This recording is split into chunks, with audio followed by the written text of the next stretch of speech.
Salam Gracia. Ya, saya buka jaket dulu ya.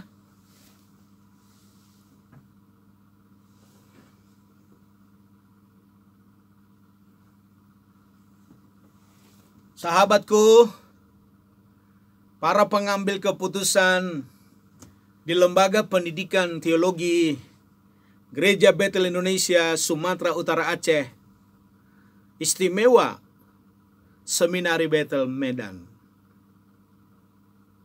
Hari ini saya sedang mendapat sebuah pencerahan dari Tuhan, dari pergumulan-pergumulan membaca firman Tuhan.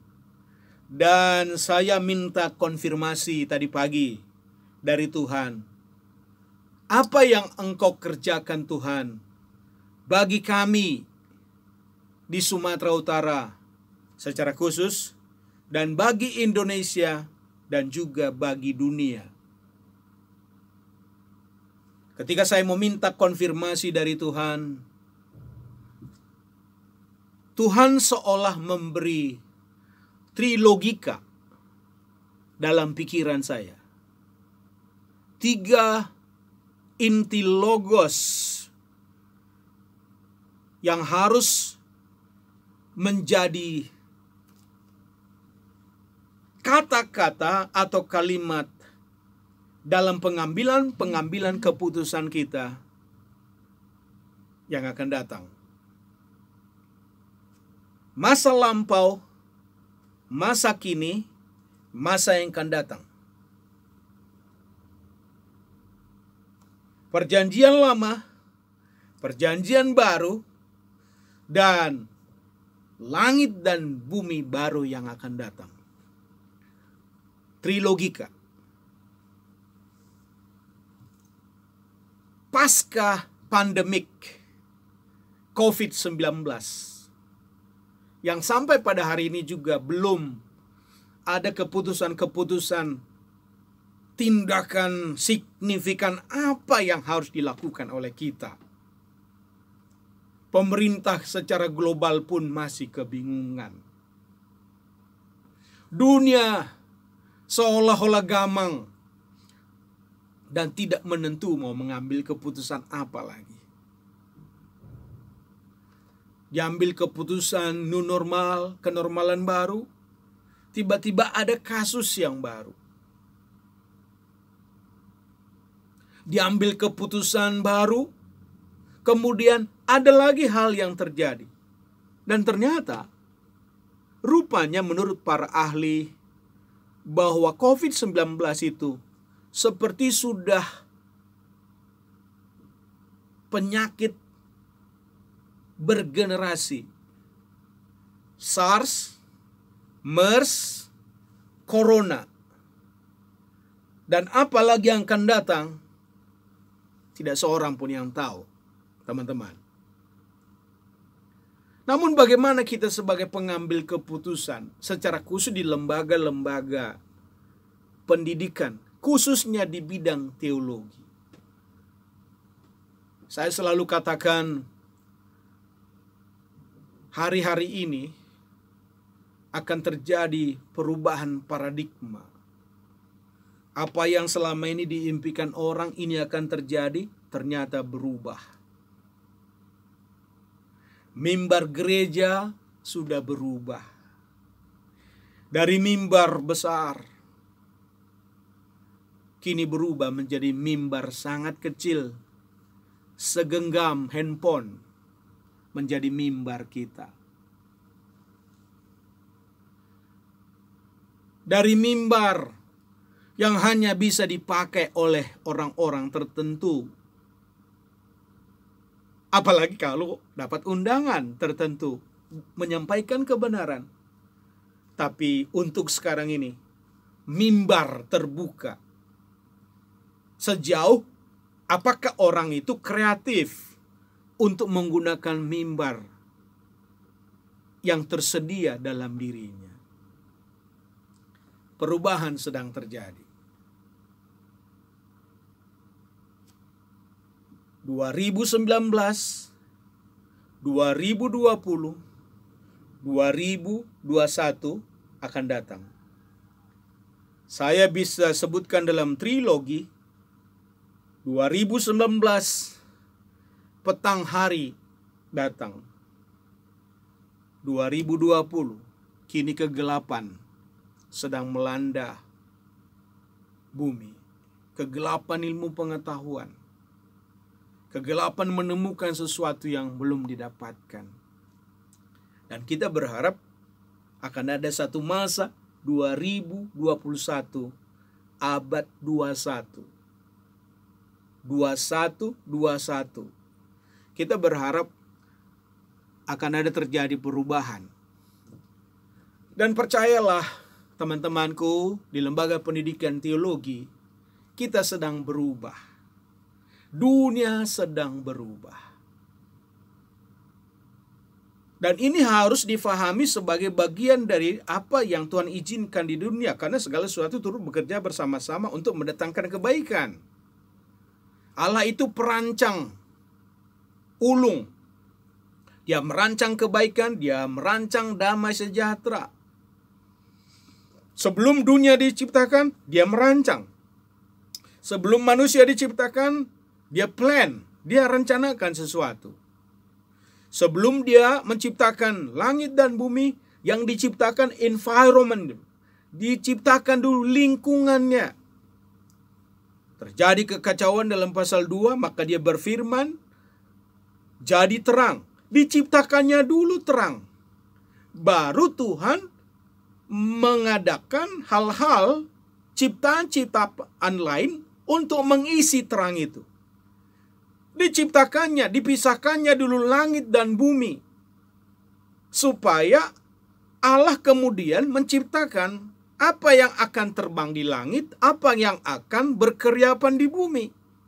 Dipisahkannya dulu laut dengan bumi, dengan tanah, baru kemudian Allah merancang ciptaan yang di dalam laut, ikan-ikan di laut, dan tumbuh-tumbuhan, dan binatang-binatang melata yang ada di daratan.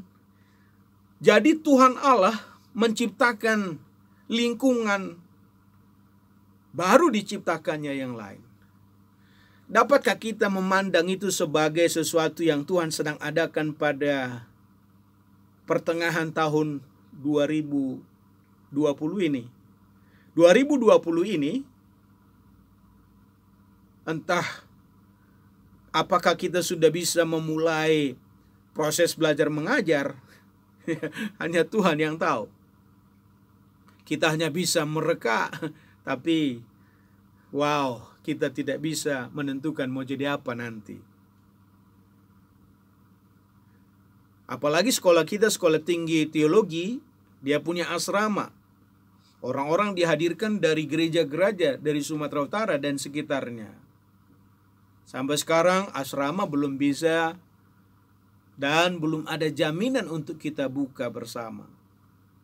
Sampai sekarang orang-orang dari daerah belum ada jalan yang membuat mereka lebih cepat datang di kampus.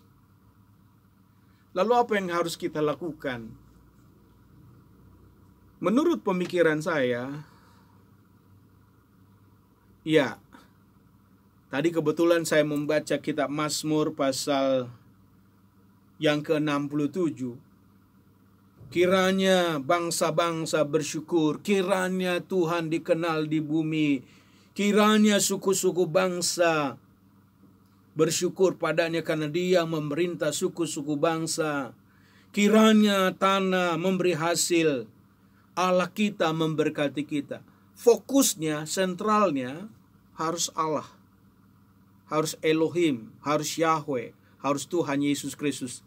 Harus itu menjadi pusat kita sekarang. Tidak bisa lagi yang lain. Cari dulu kerajaan Allah dan kebenarannya, maka yang lain ditambahkan. Nah, berkaitan dengan apa yang saya sebutkan trilogi tadi, jadi pada masa new normal ini, ya sekolah kita pun harus mulai ada perubahan. Perubahan apa yang kita harus mulai sekarang? Logika pertamanya adalah new openness, keterbukaan baru. Hal-hal baru harus dibukakan. Tidak bisa tidak harus dibukakan. Harus disingkapkan. Kita tidak bisa lagi berpatok pada apa yang terjadi tahun lalu. Nampaknya jadwal kita pun seolah-olah dipaksa berubah. Kita harus terbuka. Keterbukaan baru harus terjadi. Terbuka kepada semua perubahan. Logika berpikir nomor 2 adalah hanya ketika kita terbuka pada perubahan, maka kita akan meningkat kepada dampak baru, pengaruh baru, baik dari luar dan bagaimana kita merespon terhadap yang datang itu, bagaimana kita berdampak, bagaimana kita berimpact, apa yang kita lakukan, apa yang kita kerjakan, semuanya harus dalam era baru. Kita harus siap berubah, terbuka untuk berdampak. Dan logika yang ketiga adalah kita harus masuk dalam sebuah logika dan juga gerak kita adalah tampilan baru. Bagaimana kita bisa menampilkan diri, bagaimana kita bisa menampilkan pemahaman, pengetahuan, bagaimana kita bisa menampilkan, mengisi pikiran orang dalam tampilan yang baru.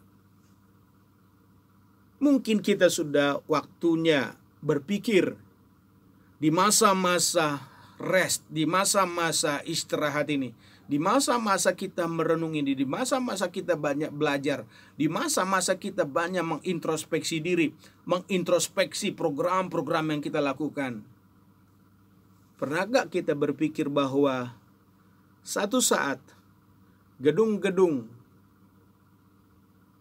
bukan lagi tempat untuk belajar? Karena itu, mari kita mulai berpikir dalam pola pikir yang baru, menciptakan sebuah tampilan pendidikan lewat mimbar yang sangat kecil. Dalam pikiran saya, sudah waktunya kita merancang dengan pikiran yang jernih tentang sekolah teologi lewat internet. Dan kita akan buka sekolah teologi online. Dan kita praktekkan. Memang kita sudah impikan dan sudah rancang itu pada tahun-tahun silam. Dan tidak bisa tidak lagi. Gaya baru, studi online, tidak bisa lagi dipungkiri. Dalam pikiran saya juga, entahkah ini hanya sebuah mimpi, tapi saya harap ini bisa terjadi, ya, karena ada orang-orang yang bisa melaksanakannya, karena saya kan sudah mulai orang tua bermimpi. Sudah waktunya, dalam pikiran saya, kita perlu membuka sekolah, namanya Sekolah Teologi Pentakosta, atau Sekolah Teologi Pantekosta, Pentecostal Theological School. Kita harus mulai menggumuli teologi Pentakosta ini yang nampaknya hari-hari ini juga sedang digugat dan dipertanyakan orang. Ya, karena tidak kebetulan, dan saya yakin ini sebuah kasih karunia, saya adalah orang yang terpanggil dari sejak umur belasan tahun, dididik pendidikan guru agama Kristen, sampai kemudian juga dididik dalam perguruan tinggi agama Kristen, kemudian berlanjut dengan belajar tentang manajemen pertumbuhan gereja, dan kemudian juga belajar tentang pelayanan gereja, church ministry.